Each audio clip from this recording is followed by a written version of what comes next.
Hey guys, welcome back to the channel. Today we're going to be revealing what turbo we're going to be using on the Shop G80. You don't want to miss it.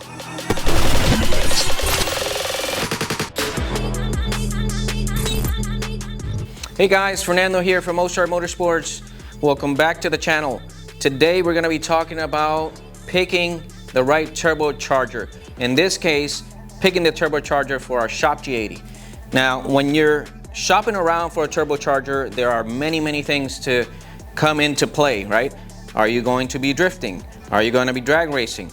Do you want the car to spool and make mid-range power? Do you want it to have top-end power? You know, so there's so many things that go into it when picking a turbocharger. It's not always bigger is better.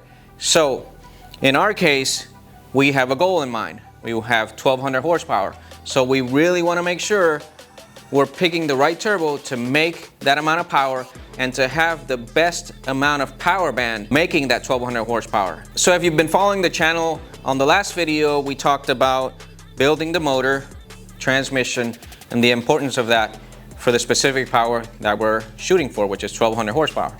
Now, with that being said, today we're talking about turbochargers. So which turbocharger is going to be the best for us to run 1200 horsepower? Now, prior to this engine build, we had the pure Stage 2 Plus turbochargers. We made about 930 wheel horsepower, which was great. The car had tremendous spool. It had good mid-range, but now we want more. We want to make more power. We want to make excess of 1000 horsepower, and those pures simply we're not going to make it. I mean, their frame is still on a stock type frame, so you can only go so big on that type of turbocharger before you start running out of steam, basically. So we went with something bigger that can get us there. Now, picking that turbocharger is tricky because you want to make 1200, but you don't want it to spool late, or you don't want it to die off too soon. So with that being said, let's dive into what turbocharger it is. So here it is, guys. This is the turbo we're going to be running on our G80, an Apex Turbo 7275. Now, this is a sportsman type frame, so it is on the larger side of the scale for the 7275. But first, let's get into why we picked Apex Turbo out of all the manufacturers for this specific build. Well, if you follow drag racing, you've heard of Boost in Performance.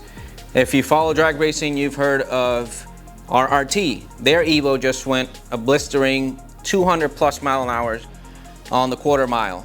You've heard of Speed Factory if you're a Honda guy. Those guys have been 200 plus. Now, of course, we're not gonna run 200 miles an hour on this build, but those are extreme scenarios of, you know, what turbocharger these guys are running to the max, like extreme, you know. So for something like this, it just, boom, it just like made sense. Let's run this Apex Turbo. Nobody's tried it. Let's see what it has. And we teamed up with Apex Turbo. We gave them our idea. We said, hey, this is the horsepower we're trying to make. We want to get a good power band. And they said, you know what? The 7275 is the way to go. So that is why we pick the 7275 from Apex. Now, we want to take you guys through as much as we can in terms of this turbocharger. We want to show you guys the dyno graph, how well it does, you know, at what RPM is it making full boost? Is it gonna taper off at a certain point in the RPM? Is it gonna drop down? I wanna show you guys everything I can, at least on this setup and on this turbocharger. We didn't just pick Apex because all these fast guys are running, which obviously that speaks for itself, but we also talked to a lot of the tuners in the industry, and we said, hey, you know, we're looking at this new Apex turbocharger, and what do you guys think? And a lot of them gave us great feedback. They said the data looks really good, that, you know, they would encourage that we test it out. So here we are. We're going to test it out. We're going to see how well it does, and show you guys everything to go along with that. Now, of course, we sell a lot of different parts and manufacturers here at Ostar Motorsports. On our TTRS build, we have a precision turbo. On our Supra, we're partnered up with Zona. So we want to give you guys as much information so that when you're calling us to try to buy something, we can show you the right direction. We can show you, okay, listen, we've tried the Apex, we did this, we tried the Zona, we did that, and you know, give you guys as much feedback as possible so you can make the right decision for your specific build. So before we go, I wanted to touch base on a couple of features here on this Apex turbo. One thing that's unique to this turbocharger is the tip here on the compressor wheel. The tip, it almost looks extended. It doesn't have a nut like the traditional turbochargers where the nut is in the front of the compressor wheel and you'll normally see it edged off where it gets balanced. This one is not like that. It's just one piece wheel here in the front. The front cover here, it's a 75 AR, so just like pretty much any other Sportsman turbocharger. Now, behind it though, it's a billet aluminum backplate. So that's a nice feature. Then you have the center section, which is also billet aluminum, and it encases a triple ceramic ball bearing unit. From there, we picked the 0.98 AR T4 divided housing. That's gonna match perfectly well with our Dark Race manifold, which is also divided. And lastly, on the end here where the downpipe goes, there is a turbo containment device.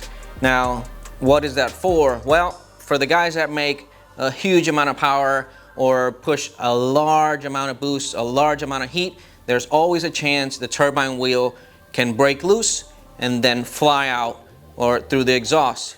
A lot of guys run small downpipes or they go up through the hood. Well, that containment device is gonna stop that turbine wheel from going airborne.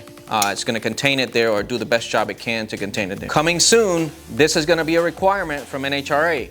So keep that in mind when you're shopping around for a turbocharger. I believe this piece here is separate to the housing, so you could buy it separately and add it to your own turbocharger as long as it's the same size.